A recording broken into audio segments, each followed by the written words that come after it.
Welcome to another episode of Neon Radio. I'm Reece. And I'm Dan. This week, the movie we're doing is Project Power.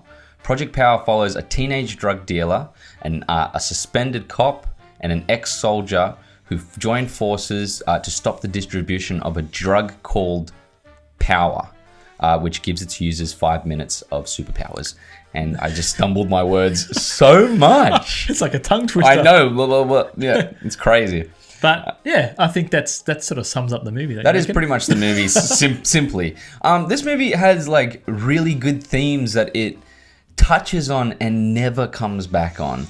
Now, I want to stress. It's frustrating. It's frustrating, but I want to stress, I'm not completely dissing this movie. I thoroughly enjoyed it. I'm going to point out, negatives, but I do think that all round, this is a good Friday night film. It is. And it's a good movie just to watch with friends. It's lots of fun. Generally, the themes in the movie all circulate around power.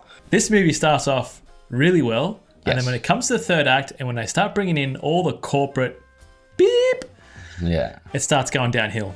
Yeah, the movie suffers from the corporate aspect. And it had this really cool idea of these superpowers being what was bringing out the person, who the person was, and then it just leaves that in the wayward, really, more than anything. Yeah. And also, the drug's a really cool looking drug, and the whole movie is actually really pretty, isn't it?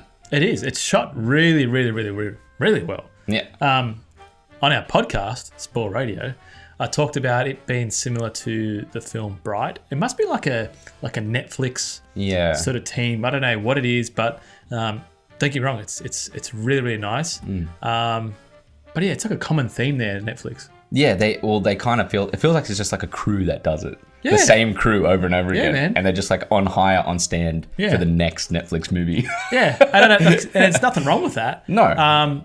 The way they use the color, the whole grade or the color palette's beautiful. Oh, it's awesome. Even the vibe of how they shot this film, there's a lot of handheld, there's a lot of wide angle. They even bring in the old Dutch tilt. It plays into effect here really well.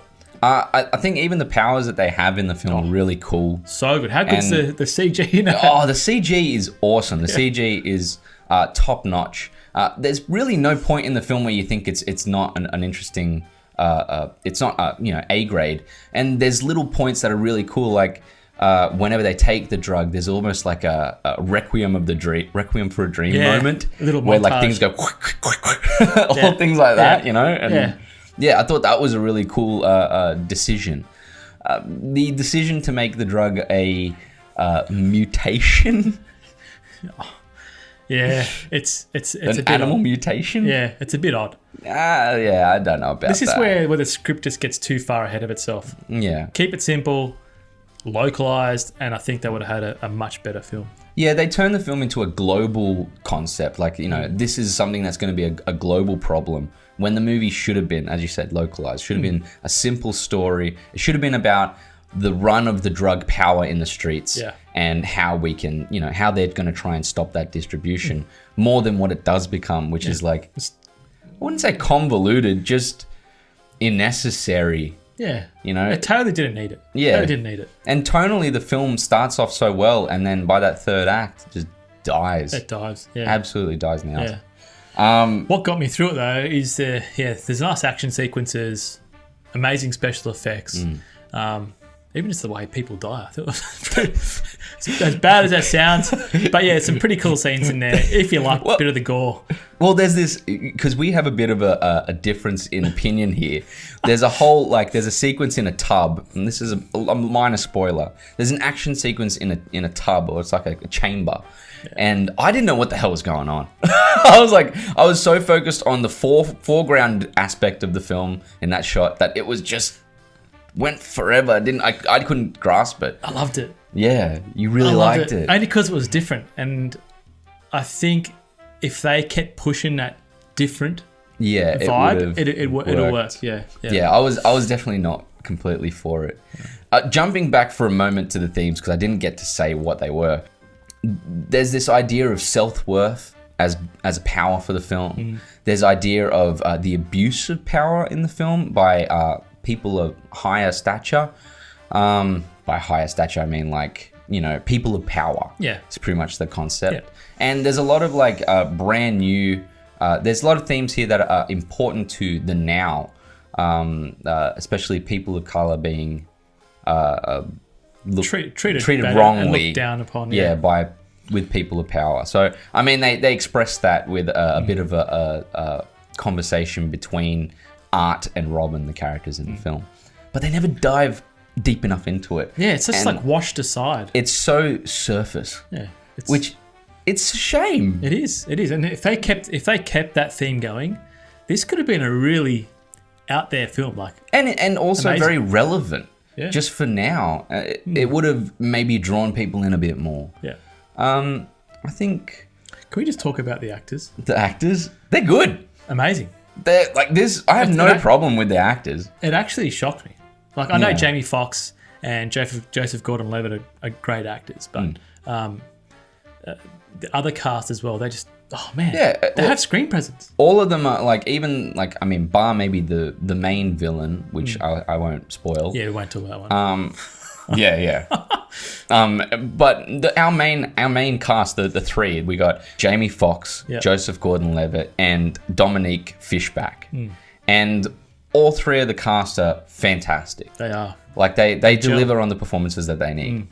And I think that I have no problem with them. I wish that Dominique's character, Robin, was in it a bit more and was more of like maybe a focus for the film. Yeah. The drive. It sort of felt like that at the beginning. Yeah. And then it just sort of, again, just swept it died off. It turned into Art's movie and Jamie Foxx's movie, and I was less impressed by his story arc. Yeah, I agree. Yeah. I agree with that one. 100%. Jumping into our final thoughts here. Yeah, look, if you, again, what Reece said, it's a good Friday night movie. It's just good to watch generally. It's got amazing CG, amazing fight sequences. Actually, I do find that they're pretty creative. Like, especially with the use of the powers and how they morph into the powers. Some parts do remind me of X-Men. Yeah.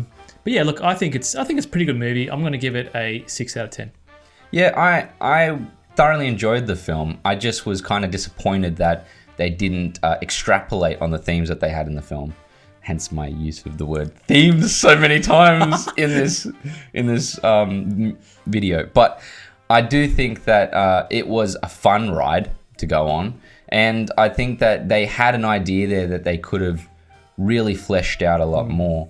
But that being said, I enjoyed the acting. I enjoyed, they were a very charismatic cast, and I also enjoyed the cinematography. It was a beautiful looking film and beautiful CGI. It's a good Friday night movie. Yeah. I'm going to put this as a 6.5 out of 10. Yeah. Don't forget to like and subscribe to the channel. Follow us on Instagram, Twitter, Facebook, on our Neon Radio. We're all on that. And you want to take us out, Dan? That's it from us. But yes, please do what Reece said. It does help us a lot. Lights out.